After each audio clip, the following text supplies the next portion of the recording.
우리 마음은 밭과 같습니다. 그래서 무엇을 심고 가꾸느냐에 따라서 우리 삶의 열매가 이제 달라집니다. 우리가 요나서 1장을 보면 여호와의 말씀이 요나에게 임했습니다. 요나에게 임했는데 그것은 니느웨에 가서 하나님의 마음을 전하라는 거였어요. 그런데 여호와의 말씀을 듣고 요나가 마음이 불편했어요. 하나님의 뜻과 요나의 뜻이 충돌했을 때에 요나는 하나님의 뜻이 아니라 자기 생각을 선택해서 다시스로 도망했어요. 그런데 요나가 다시스로 도망하는 그 과정 속에 요나의 마음 밭에 하나의 씨앗이 뿌려졌어요. 요나의 마음 밭에 어떤 씨앗이 뿌려졌냐면 분노의 씨앗이 뿌려졌어요. 근데 이 분노의 씨앗이 이 장에 죽음을 맞닥뜨리니까, 인간에게 죽음이라는 것은 내 힘으로 할 수 없는 거잖아요. 내가 내 힘으로 내 인생을 컨트롤할 수 없는 그 현실 속에서 요나는 그 1장에 있었던 요나의 그 분노의 씨앗이 사라진 것이 아니라 죽음이라는 현실 앞에서 감추어져 있었던 거예요. 이제 3장에 들어와서 하나님께서 죽을 수밖에 없는 요나에게 새 생명을 주셨어요. 새 생명을 주셨다라는 건 새로운 삶을 주셨다라는 것이고, 요나의 마음밭에 하나님께서 거부할 수 없는 은혜의 씨앗을 심어 놓으신 거예요.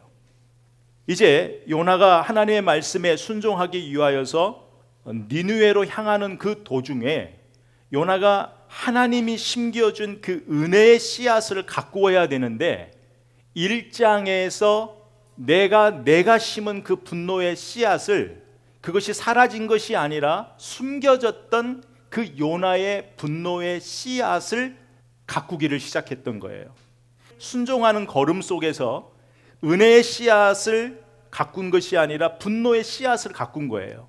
그것이 이제 오늘 4장에 들어가면 그것이 이제 드러나기를 시작하는 거예요. 여러분, 우리 마음에 그냥 바람이 불어서 날아오는 씨앗은 우리가 어떻게 할 수가 없어요. 내가 하루 중에 얼마나 수많은 생각이 우리 안에 스쳐요. 이것을 어떻게 우리가 막을 방법이 없어요. 그러나 그 바람에 날려 불어온 그 씨앗이 내 안에 자리 잡고 뿌리 내리고 자라게 하는 것은, 그것은 우리의 책임이에요. 지금 요나가 그 분노의 마음이 들었다라는 것을 말하는 것이 아니라 그 마음을 계속적으로 가꾸고 있었다라는 거예요. 우리 마음밭에는 감사의 씨앗이 있고 은혜의 씨앗만 자라는 것이 아니라는 거예요. 우리가 예수를 믿고 은혜를 받았어도 우리 안에는 여전히 바울이 로마서 7장 24절에 나는 공고한 사람이로다. 이 공고한 사람이라는 게 뭐냐면 내가 비참한 처지에 놓여 있다라는 거예요. 이유는 내가 하나님이 뭔가를 원하시는 것을 알아요. 하나님의 선이 무엇인가를 알아요. 그런데 정작 나에게는 그 선을 행할 능력이 나한테 없는 거예요. 죄가 무엇인지를 알지만 죄를 이길 힘이 스스로 나에게 없다라는 것을 아는 거예요. 이것이 바울이 고민했던 공고한 사람, 내 인생이 그 비참한 처지에 놓여 있다. 여러분, 우리도 똑같은 거예요. 우리도 그 연약함이 있는 거예요. 하나님이 뭔가를 원하시는 것을 알매도 불구하고, 말씀이 원하시는 삶이 무엇인지를 알매도 불구하고 늘 현실 앞에 주저앉을 수밖에 없는 연약함이 우리에게 있는 거예요. 그래서 우리가 예수를 믿고 은혜를 경험했어도 우리 안에 항상 은혜의 씨앗만 자라는 게 아니에요. 우리 안에 분노의 씨앗, 우리의 죄 악의 씨앗, 악의 씨앗이 자랄 수 있다는 걸 잃어버리면 안 돼요. 그래서 우리는 항상 내 마음의 정원, 내 마음의 마음밭, 그 정원에 항상 은혜의 씨앗과 그 감사의 씨앗을 늘 돌보는 삶이 중요해요. 우리의 시선이 감사와 은혜의 씨앗에 집중되어 있지 않으면, 그걸 가꾸지 않으면, 돌보지 않으면 내 마음 다른 한 곳에 뭐가 자라냐면 그 분노와 죄의 씨앗이 자라도록 그 환경을 내가 만들어주고 있는 거예요. 그런데 이 분노의 감정이라는 것은 누구에게나 있는 거예요. 여러분, 하루 중에 화가 나는 일이 얼마나 많아요. 여러분, 이것은 누구에게나 자유롭지 못해요. 다만 이 분노를 만들어내는 화가 내 마음의 밭에서 자라지 않도록 해야 되는 거예요. 이건 이제 우리가 해야 되는 일이란 말이에요. 그런데 우리가 정작 이게 아닌지를 알면서도 실제 내 삶은 은혜가 아니라 은혜의 씨앗에 물을 주고 가꾸는 것이 아니라, 이게 답은 알아요. 답은 아는데 정작 나는 어디 가서 물을 주고 있냐면 분노, 그 분노의 씨앗에 계속 물을 주고 가꾸고 있다라는 거예요. 이게 바울도 이런 삶을 경험했고 지금 요나도 이 삶을 경험하고 있는 거예요. 그러니까 요나가 아닌지를 알아요. 그도 선지자잖아요. 하나님의 선지자인데 왜 옳고 그름, 하나님이 어디에 마음이 있다라는 걸 왜 모르겠어요. 그런데 정작 요나는 어디에 물을 주고 있냐면 하나님이 나를 살려주신 그 새 생명, 그 은혜의 씨앗에 물을 준 것이 아니라 그 일장에 분노했던 그 마음, 하나님의 말씀이 마음에 들지 않아 생긴 그 분노의 씨앗에 계속적으로 물을 준 결과가 오늘 4장의 열매로 드러난 거예요. 그래서 이 시간을 통해서 요나를 보면서 다시 한번 우리를 봐야 돼요. 요나의 모습 속에서 우리를 보면서 나를 향하신 하나님의 뜻이 어디 있냔 말이죠.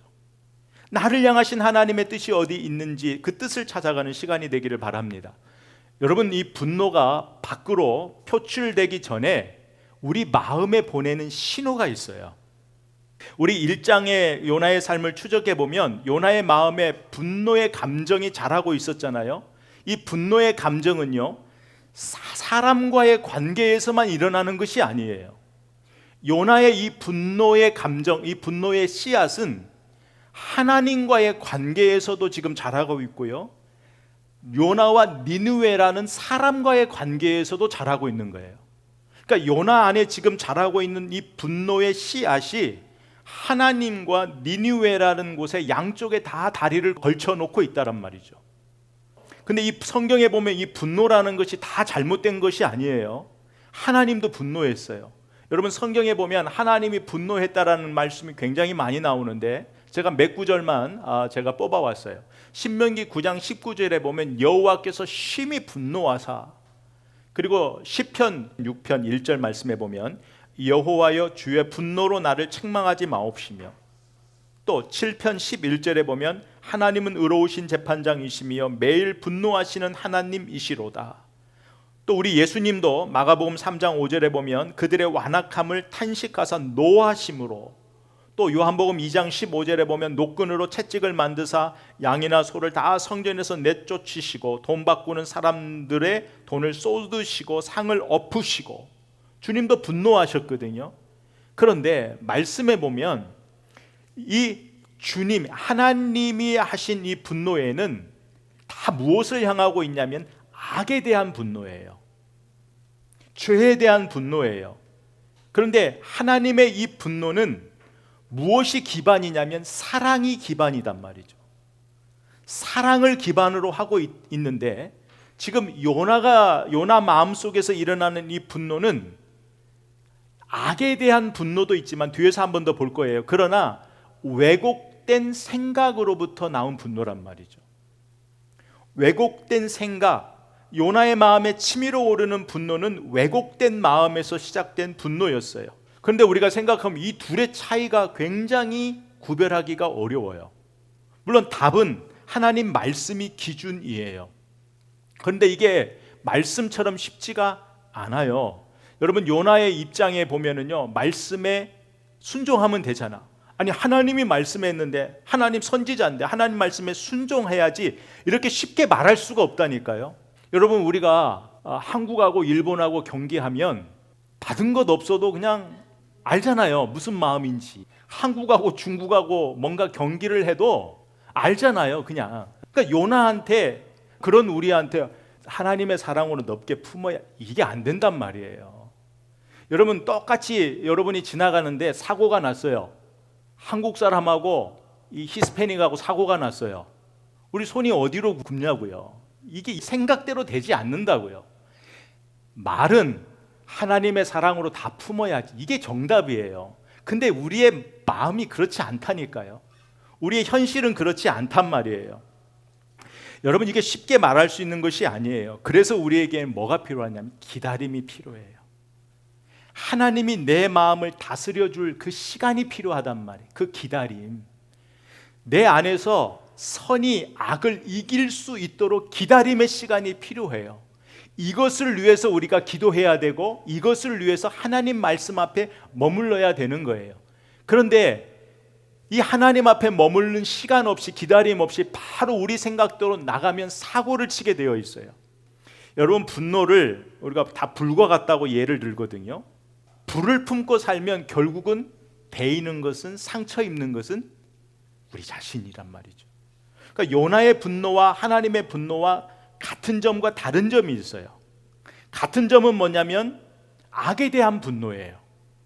하나님도 악을 보시면서 분노하시고, 그러니까 요나의 분노하는 것은 뭐냐면 니느웨, 그 잔인한 나라란 말이에요. 그 잔인한 나라, 그들이 이제까지 해왔던 그 잔인함을 볼 때에 그들의 악을 보면서 분노하는 거란 말이죠. 그런데 이 민족에게 하나님이 용서의 문을 열어주셨다라는 것이 요나에게는 너무나 불편하고 화가 났던 거예요. 그런데 요나하고 하나님하고 다른 점이 있어요. 그 분노의 다른 점은 뭐냐면 하나님은 사랑을 기반으로 하고 있는데 요나는 미움을 기반으로 하고 있는 거예요. 이게 다른 점이라는 거죠. 그러니까 미움을 기반으로 한 분노였어요. 그렇기 때문에 하나님이 니느웨에 용서를 선포하실 때에 그 용서가 요나에게는 불편했던 거예요. 화가 났던 거예요. 분노할 수밖에 없는 이유예요. 근데 요나의 분노를 보면 왜곡된 생각으로부터 출발한 거예요. 뭐냐면 하나님이 창조주라는 것을 잊어버렸어요. 하나님은 나만의 하나님이 아니라 너의 하나님, 우리의 하나님이라는 것을 잃어버렸어요. 창세기 12장 1절로 3절에 보면 하나님이 아브라함에게 복의 근원이라는 것을 말씀하시면서 사실은 아브라함을 통해서 그 민족뿐만이 아니라 하나님의 뜻은 열방을 향한 구원의 문을 열어놓으신 거거든요. 그런데 요나는 그것을 이해를 못했던 거예요. 자기 민족, 자기 나라, 이 선민이라는 틀에 갇히어서 하나님의 말씀을 나의 이 사상과 시각 속에 가두어 놓고 보니까 하나님의 뜻이 이해가 되지 않았던 거예요. 그러니까 1장에서 요나는 하나님의 말씀만 들은 것이 아니라 하나님의 말씀을 들을 때에 내 안의 소리도 들은 거예요. 우리가 하나님 말씀을 들을 때 우리 안의 소리가 들리거든요. 그런데 항상 순종은 뭐예요? 내 소리를 거절하고 하나님의 소리를 따라가는 것이 순종이잖아요. 근데 요나는 그것을 못했던 거예요. 그 갈등의 시간을 보내다가 자기 생각을 선택하고 간 거죠. 그래서 요나가 화났던 이유가 뭐예요? 분노했던 이유는 3장에 자기가 40일이 지나면 니느웨가 멸망하리라 라고 선포했는데 이 간단한 메시지에 니느웨 백성이 돌아와 버렸어요. 짐승까지 금식하고 돌아와 버렸어요. 그들이 돌아와 버리자, 회개하자 하나님이 뭘 선포했어요? 재앙을 거두시기로, 용서해 주시기로 선포해 버린 거예요. 요나의 분노가 거기서 더 불타올 올랐던 거예요. 여러분, 그런데 1절에 요나가 화내는 것을 보면 우리가 알 것은요, 항상 이 왜곡된 분노에는 시그널이 있어요. 신호가 온단 말이에요. 근데 이것을 우리가 거절할 수 있어야 돼요. 왜곡된 분노의 신호, 그 시그널을 거절할 수 있어야 되는데 요나가 이것을 못한 거예요. 1절에 보면은 요나가 매우 싫어하고 성내며, 그러니까 지금 요나가 계속 마음에 분노가 치밀어 오르는 것은 하나님이 하시는 일이 마음에 들지 않는 거예요. 여러분, 선지자가 말씀을 선포하고 그 선지자의 말씀을 듣고 사람들이 돌아온 것, 이것이 어떻게 이 선지자에게 그토록 화나는 이유였을까? 한 영혼이 돌아올 때 하나님이 그렇게 기뻐하시는데 니느웨 백성이 돌아온 거잖아요. 니느웨 백성이 돌아왔는데 이것이 그렇게 요나의 마음을 화나게 하는, 성내게 하는, 분노케 하는 이유가 왜 됐냐는 거죠. 그것은 요나의 왜곡된, 그 왜곡은 어디서부터 왔냐면 편협된 생각에서 온 거예요. 편협이 뭐예요? 한쪽으로 기울어져서, 너무나 한쪽으로 치우쳐져서 다른 쪽을 못 보는 거예요. 자기 생각에 너무 갇혀 있다 보니까 하나님의 생각을 볼 수 있는 눈이 열리지 못했던 거예요. 여러분, 만약에 이스라엘 백성이 회개하고 돌아왔어요. 얼마나 좋은 일이에요. 여러분, 요나가 자기 백성에게, 이스라엘에게 하나님이 40일이 지나면 우리를 멸망할 거야 라고 전했는데 이스라엘 백성이 짐승까지 막 회개하면서 하나님께 돌아왔어요. 그러면 요나가 얼마나 기뻐했을까요? 그런데 여러분, 우리가요, 이 함정에 다 빠질 수 있어요. 여러분, 좋은 대학, 좋은 직장, 이건 다 누구에게나 좋잖아요. 근데 이 좋은 직장과 좋은 대학, 이런 것들이 내 자식이냐 아니면 옆집 자식이냐에 따라 달라진다니까요. 내 자식인가, 그것도 옆집 자식 중에서 나와 라이벌이야, 나를 힘들게 하는 사람이야, 별로 내가 좋아하지 않는 사람이야. 그러면 내 자식에게 좋은 대학과 좋은 직장이 그 사람에게는 좋지 않은 거예요. 그러니까 주는 것 없이 미운 거 있잖아요. 불편한 거예요. 그러니까 지금 요나가 딱 그 마음이란 말이에요. 요나 안에는 뭐가 있냐면 불편한 마음이 있었던 거예요. 여러분, 하나님을 알고도 이게 참 쉽지 않아요. 우리가 뭔가를 용서해야 된다? 이거 모르는 사람이 어디 있어요? 근데 이거는 여러분만이 어려운 게 아니라 저한테도 굉장히 어려운 거예요. 용서라는 건 넉넉한 마음인데 우리가 마음은 가져요. 하나님, 내가 저 사람 용서할게요. 그런데 하나님이 요나처럼 그 백성이 있는 공간으로 나에게 들어가라고 하는 것은 불편한 거예요. 여러분, 좀 창피한 고백이지만 저도 이제 그 목사님들하고 관계가 많이 있잖아요. 그러면 이제 뭐 저도 상처를 줄 때가 있고 상처를 받을 때가 있잖아요. 그러면 기도는 해요. 하나님, 내가 넉넉하게 또 품을 수 있는 마음을 주세요. 또 용서하는 마음을 주세요. 기도는 해요. 그리고 미운 마음은 없어요. 미운 마음은 없는데 보기는 좀 심각해져요. 여러분, 똑같다고요. 우리 마음이. 요나도 마찬가지예요. 요나에게 하나님이 이 마음만 요구했으면, 네가 그래도 선지자인데 용서해야지, 그러면 요나 그렇게 기도했을 거예요. 근데 하나는 왜 굳이 나입니까? 왜 내가, 수많은 사람 중에 왜 내가 가서 그들에게 돌아오라고 내가 왜 해야 됩니까? 하필이면 왜 나입니까? 내가 하나님 마음은 알겠는데 내가 그곳에 가는 건 싫습니다.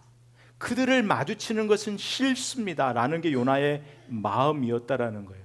근데 하나님은 계속해서 요나에게 뭘 말하냐면 너 그 마음 포기하라는 거예요. 예수님도 왜 자기를 부인하라고 하잖아요. 이 자기 부인이 그렇게 어려운 거예요. 왜냐하면 우리가 나를 부인하지 못하면 우리에게는 딱 두 가지밖에 없어요. 하나는 여호와의 얼굴을 보기가 민망해서 피해요. 그래서 어떤 분은 실제로 예배를 피하는 분도 있어요. 두 번째는 다시스로 도망해버리는 거, 숨어버리는 거예요. 우리가 하나님 앞에서, 하나님 말씀 앞에서 나를 부인해버리면 두 가지밖에 없는 거예요.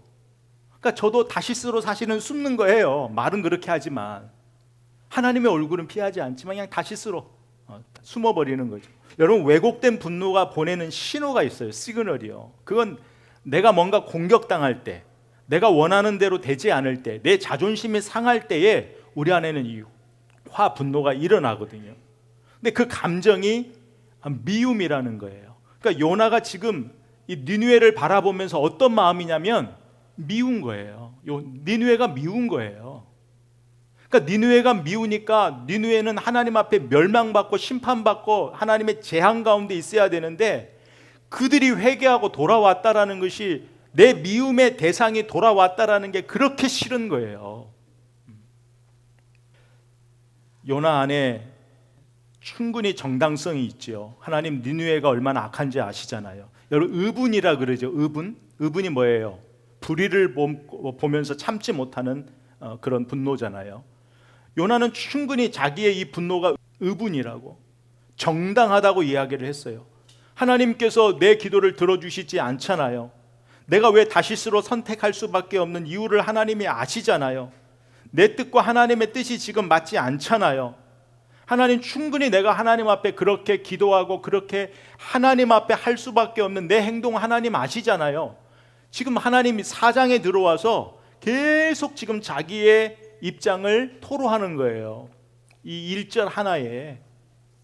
여러분, 우리가 살면서 느끼는 감정 중에 이렇게 화가 치밀어 오르는 그 분노를 느끼지 않는 사람은 없어요.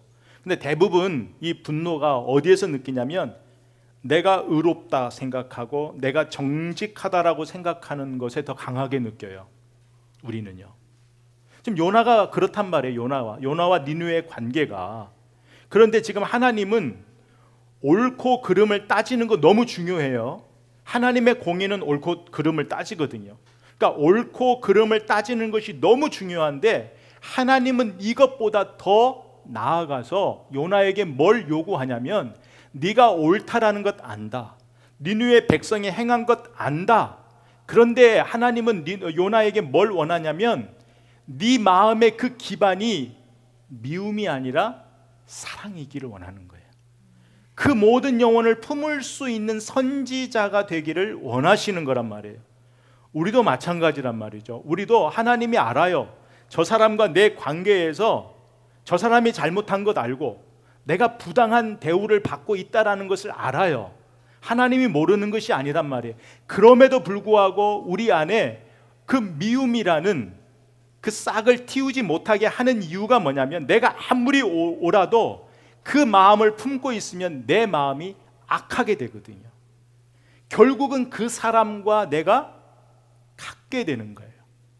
성경에서 한번 제가 설명드렸잖아요. 왜 악을 악으로 갚지 말라고 한 것은 하나님이 악한 자들을 봐주시거나 인정하거나 옳다라고 말씀하는 게 아니란 말이에요. 악을 악으로 갚기 위해서는 내가 당한 부당한 이 대우보다 더 많은 것으로 그 사람을 갚아줘야 내 속이 편해진다고요. 그러니까 하나님은 우리가 악해지는 것을 막기 위해서 이 말씀을 하신 것이지 악한 사람들을 그냥 두고 보신다든지 인정한다든지 옳다라고 하시는 개념이 아니란 말이에요. 우리가 이 개념으로 이 말씀을 좀 보아야 되는 거죠. 우리가 하나님을 알고도 이게 굉장히 어려워요. 근데 하나님은 계속적으로 우리에게 그것을 요구하고 계시는 것이죠. 우리가 인생을 살다 보면 분노의 씨앗이 자랄 수 있어요. 그런데 여기에 집중하지 말라는 거예요. 다른 말로 말하면 이걸 신경 끄라는 거예요. 근데 이것을 신경 끈다라는 게 뭐냐면 이걸 가꾸지 말라는 거예요. 이것을 가꾸지 말라는 것은 네 인생에 더 중요한 것을 가꾸어야만이 이게 신경이 꺼진다니까요. 더 귀중한 것이 뭐예요? 은혜잖아요. 은혜. 요나를 다시 새 생명 주고 살려준 은혜잖아요. 근데 이 은혜를 가꾸지 못하면 우리는 자꾸 여기를 가꾸게 된다니까요. 하나님을 가까이 하라 그러잖아요. 하나님을 가까이 하라는 것은 뭐냐면 네가 하나님을 가까이 해야만이 네가 끊고 싶은 이 죄로부터 멀어질 수 있다라는 거예요. 이 원리로 하나님이 나에게 주신 더 큰 그 은혜가 있잖아요. 이것을 가꾸는 거예요. 이것에 물을 주고 자라도록 가꾸는 거죠. 그래야 이게 신경이 꺼지는 거예요. 요나가 지금 이게 안 됐던 거예요. 그래서 하나님께서는 우리에게 어떤 은혜를 주시냐면 분노의 감정에서 은혜를 발견하라는 거예요. 내 마음밭에 분노의 씨앗도 있지만 하나님이 심어주신 은혜의 씨앗이 있다라는 거예요. 그래서 내 밭에 있는 은혜의 씨앗에 집중하라는 거예요. 오늘 2절 말씀에 보면은요, 1절에 나오지 않는 스토리가 하나 있어요. 요나하고 하나님하고 어떤 대화가 있었냐면 2절에 보니까 여호와께 기도하여 이르되 여호와여 내가 고국에 있을 때에 이러하겠다고 말씀하지 아니하였나이까. 그러므로 내가 빨리 다시스로 도망하였사오니 내 도망에는 이유가 있단 말이에요. 이유가 내가 이럴 줄 알고 하나님 앞에 말씀드렸잖아요. 그게 뭐냐면 하나님의 성품이에요. 하나님의 마음이에요. 주께서는 은혜로우시며 자비로우시며 노하기를 더디하시고 인애가 크시사 뜻을 돌이켜 재앙을 내리지 아니하시는 하나님이신 줄을 내가 알았음이니이다. 그러니까 요나는 하나님을 몰라서가 아니에요. 요나는 지금 이렇게 될 줄을 알았다고요. 요나는 지금 하나님 말씀을 전하는 것이 싫은 게 아니라 내 생각대로 하나님이 말씀하지 않는 것이 힘든 거예요. 내 생각대로 하나님이 마음을 들어주시면 좋겠는데 하나님이 안 들어주시는 거예요. 지금 요나가 그래요. 하나님 지금 나한테 이러시면 안 된다라는 거예요. 우리 민족한테. 우리가 하나님을 떠나고 죄를 짓고 돌아오라는 그 회개의 메시지를 듣고 돌아오는 건 당연하지만 아수르는 안 된다라는 거예요. 저들은 하나님 앞에 돌아올 수 있는 명분도 없고 저들은 하나님의 백성도 아니고 그냥 저들에게는 하나님의 심판을 내리는 게 하나님의 공의라는 거예요. 출애굽기 34장 6절에 보면 이 말씀이 이게 모세 때 하나님이 주셨던 건데 요나가 선지자인데 이걸 몰랐을 이유가 없어요. 그러니까 요나는 이 말씀이 어떤 의미인지 하나님이 누구신지를 다 알고 있었단 말이에요. 알고 있었는데도 불구하고 하나님이 지금 자기 편을 안 들어주시는 거예요. 여러분 우리가 성경을 볼 때에도 자꾸 왜 우리의 왜곡된 생각이 어떻게 이어지냐면요, 우리가 성경을 볼 때에도 이 말씀이 나를 보도록 해야 돼요. 말씀이 나를 향하여 말씀하도록 그렇게 드려야 되는데 우리는 말씀을 볼 때에 내 사상, 내 생각, 내 상식 이거 기준을 보고 말씀을 보면 말씀을 보아도 그 말씀이 왜곡되게 들린다니까요. 지금 요나가 이것을 놓친 거란 말이에요. 요나가 계속 지금 마음에 분노의 씨앗이 자라나고 있으니까 정말 중요한 자기가 누구인지 정체성을 잃어버려요. 그러니까 지금 2절에 나와 있는 주께서 은혜롭고 자비롭고 노하기를 더디하고 인애가 크고 뜻을 돌이켜 재앙을 내리지 아니하시는 그 하나님 때문에 내가 있는 것을 잃어버린 거예요.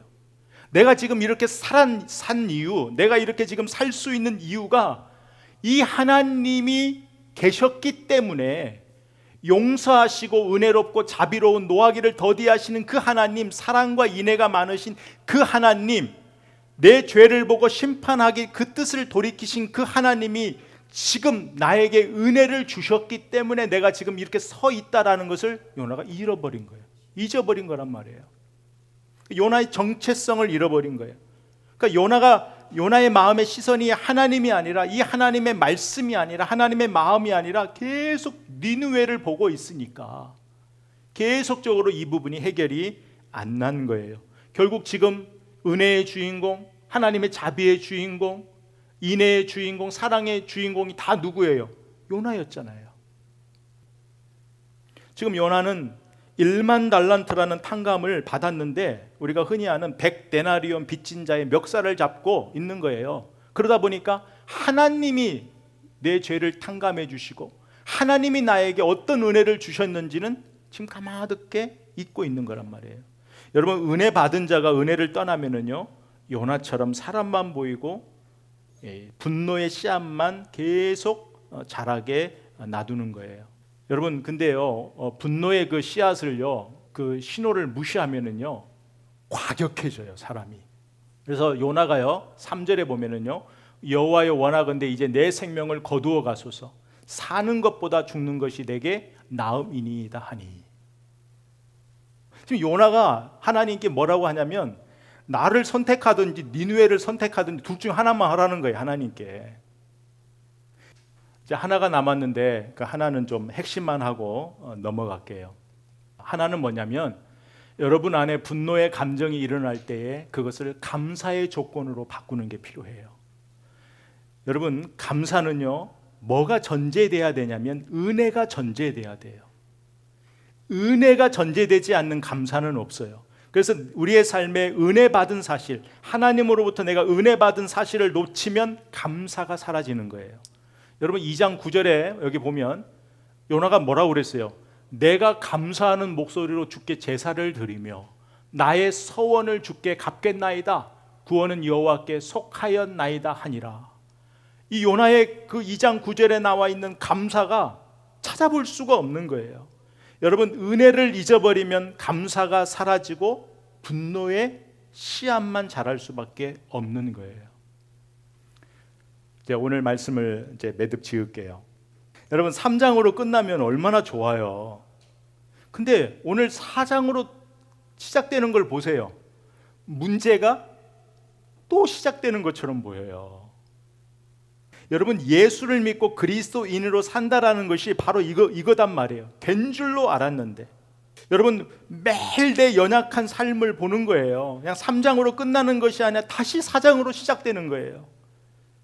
내 실패와 내 무너짐, 내 실수를 통해서 자꾸 내 연약함을 통해서 하나님을 알게 하시는 거예요. 어떤 하나님? 은혜롭고 자비하고 노하기를 더디하고 인애롭고 사랑이 많으신 그 하나님이 누구신지 그 깊이와 넓이를 그냥 말씀만으로 가르쳐 주는 게 아니라 나의 쓰러짐, 나의 연약함, 내 실수, 예수 그리스도의 은혜를 받은 것이 얼마나 큰 감격인지를 어디서 알게 하냐면, 그 은혜가 무엇보다도 바꿀 수 없다라는 그것을 어디서 알게 하냐면, 예수 안에서 새롭게 산다라는 것을 어디서 알게 하냐면 나의 연약함. 그래서 우리가 넘어져도 절망하지 않고 낙심하지 않는 이유가 여기 있어요. 거기서 우리는 또 주님을 보니까 한 주간 우리 앞에 어떤 일들이 일어날지 몰라요. 하지만 분명한 것은 은혜롭고 자비롭고 노하기를 더디하시고 인애가 크신 그 하나님이 저와 여러분을 책임져 주시고 돌보아 주실 거예요. 아멘. 그 하나님이 우리 안에서 넘어진 그곳에서 우리를 다시 일으켜 새 일을 행하실 거예요. 내 마음에 뿌려진 그 은혜의 씨앗, 예수 그리스도를 통하여서 주신 그 은혜의 씨앗에 감사의 씨앗을 더하여 이것을 가꾸고 자라게 하는데 한 주간 우리의 삶을 드리고 또 이 은혜가 우리의 삶을 주도하기를 여러분 한 분 한 분을 주님의 이름으로 축복합니다.